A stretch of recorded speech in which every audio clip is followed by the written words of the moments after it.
जी भाई साहब ने राजनीतिक क्षेत्र में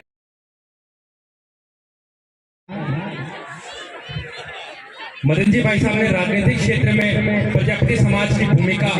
की संभावनाओं के बारे में अपनी बातें रखी। साथ ही अन्य वक्ताओं ने सामाजिक क्षेत्र में जो प्रयास किए जा सकते हैं उसके बारे में अपनी बात रखी। मेरा उद्बोधन शिक्षा के क्षेत्र से संबंधित होगा क्योंकि वही एक फील्ड है जिसमें मेरी एक्सपर्टीज है और अन्य वक्ताओं ने उस फील्ड को थोड़ा कम टच किया है। तो मेरी एक नैतिक ड्यूटी और साथ ही मेरी एक शैक्षिक ड्यूटी भी है कि मैं आप लोगों को शिक्षा के क्षेत्र में जो भी रिसेंट डेवलपमेंट चल रहे हैं या जो भी समाज शिक्षा के क्षेत्र में कर सकता है उसके संभावनाओं से अवगत करूँ। लेकिन अवगत करवाने से पहले मैं एक स्टोरी सुनाना चाहूँगा आप सब लोगों को। उम्मीद करता हूँ आप सब लोगों को पसंद आएगी, काफ़ी प्रेरणादायक है। बचपन में पैसे ना होने के कारण कभी पढ़ाई को डिसकंटिन्यू रखना, साथ में एक अच्छी शिक्षा ग्रहण न कर पाना, इसके अलावा हायर स्टडीज़ के लिए समाज के ताने बाने सुनना क्योंकि उस समय हायर स्टडीज़ इतना कॉमन नहीं था, और साथ में विवाह करके वो नवविवाहित जोड़ा एक राजस्थान के ही एक छोटे से जिले में प्रवेश करता है और सपना देखता है कि जो चीजें हमने अचीव नहीं की वो हमारे बच्चे करें।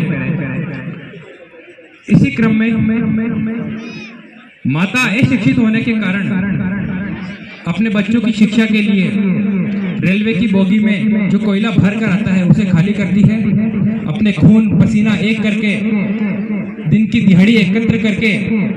वो माँ अपने बच्चों को पालती है। पिता दिन भर 12 से 14 घंटे कार्य करके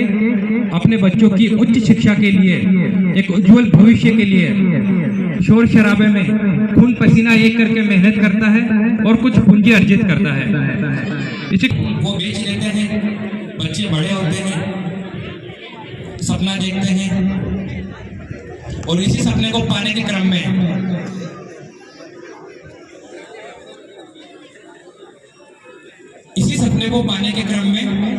अपने बच्चों का साथ देते हैं।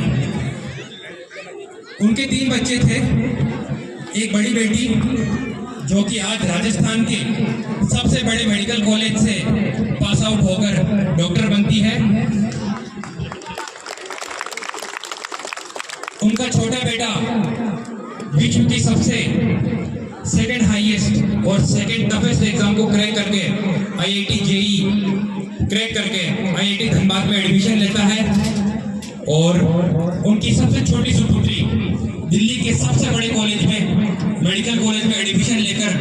और जो उन्होंने बचपन में सपना देखा था कि डॉक्टर बनके समाज की सेवा की जाए और साथ ही समाज के युवतियों को, लड़कियों को प्रेरित किया जाए, इसी सपने को लेकर वो डॉक्टर बनती है। समाज सेवा का जो कीड़ा है वो नहीं रुका। मैंने और उनका जो बच्चा है वो मैं खुद स्वयं हूँ एवं मेरे माता पिता। काफी अच्छा लगता है कि आज मैं उनके लिए कुछ कर सका।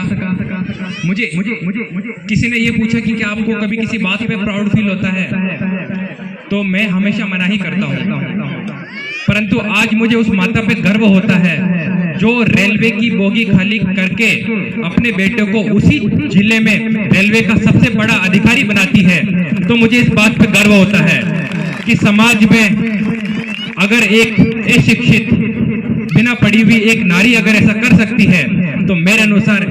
इस समाज की सभी स्त्रियां अपने बच्चों को आईएएस आईपीएस जरूर बना सकती है, जरूर बना सकती है। ये सपना हमारा है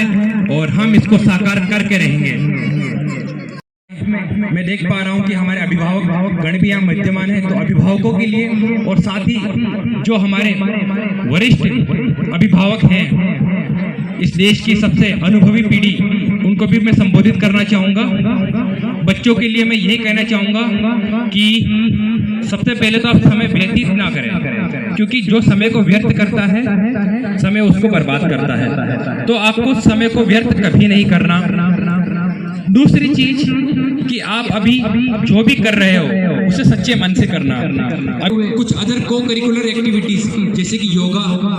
जैसे कि जिम्नास्टिक, जैसे कि करतब दिखाना, है ना, तो इन एक्टिविटीज में आप पार्टिसिपेट कर सकते हो। शिक्षा के साथ साथ जो आपकी फिजिकल एबिलिटी है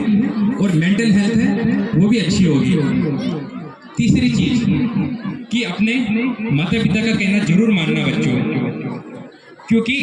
उनको आपसे कहीं ज्यादा अनुभव है और उन्होंने वो सारी मुश्किलें देखी हैं जो मुश्किल आप देख रहे हो, और हो सकता है उससे तो कई गुना ज्यादा ही देखी होगी पर कम नहीं देखी होगी। तो जब भी किसी चीज को लेकर कि जीवन में मुझे इस पर्टिकुलर समस्या से रिलेटेड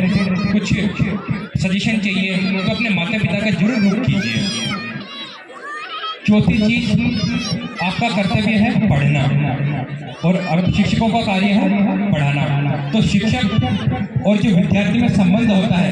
कभी प्रेम का होता है, और साथ ही आप भी कर्तव्य परायण रहते हुए अपने कर्तव्यों को निर्वहन कीजिए,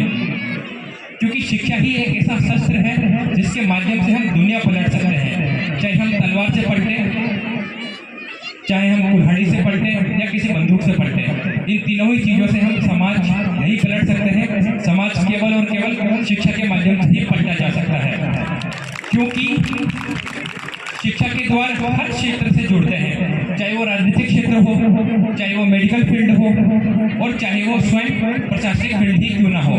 हर फील्ड के तार शिक्षा से जरूर जुड़ते हैं। इसी के साथ जो भी आपने सपना लिया है, अभी 12th तक के बच्चों को यहाँ पे सम्मान समारोह आयोजित किया गया है, और साथ में जो भी हमारी युवा पीढ़ी है, आपका जो भी भविष्य में बनने का लक्ष्य हो उसे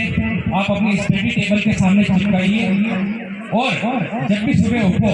उसको कम से कम 2-3 बार जरूर देखिए, और 2 मिनट तक खुद ये चीज अज्यूम कीजिए कि हाँ आप मान लो डॉक्टर बनने वाले हो, तो आप ये अज्यूम कीजिए कि मैं डॉक्टर बन गया हूँ, अब मैं समाज की सेवा करूंगा, अब जो मैंने लक्ष्य देखा है वो करूंगा। तो